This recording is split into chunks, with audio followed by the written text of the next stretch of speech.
Chase Freedom Unlimited app. The pros, the cons. The Chase Freedom Unlimited card may look simple, but it's secretly one of the most valuable cashback tools in the Chase lineup.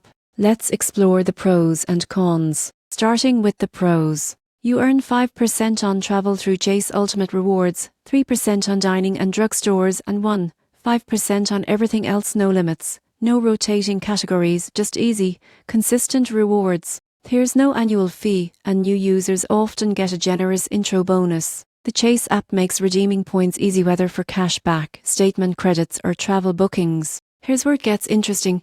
If you pair this card with the Chase Sapphire Preferred or Reserve, your cashback turns into transferable Ultimate Rewards points, which can be worth up to 50% more when used for travel. Now for the cons. Card has a foreign transaction fee, so it's not great for use abroad. It also lacks the quarterly 5% bonus categories found in the Freedom Flex, so you might earn less if you like to optimize every purchase. So, what's the verdict? The Chase Freedom Unlimited card is ideal for people who want simple, flexible cash back without micromanaging spending. The surprising truth? Combine it with a premium Chase travel card and it becomes one of the most powerful point-earning tools available, all without paying a single annual fee.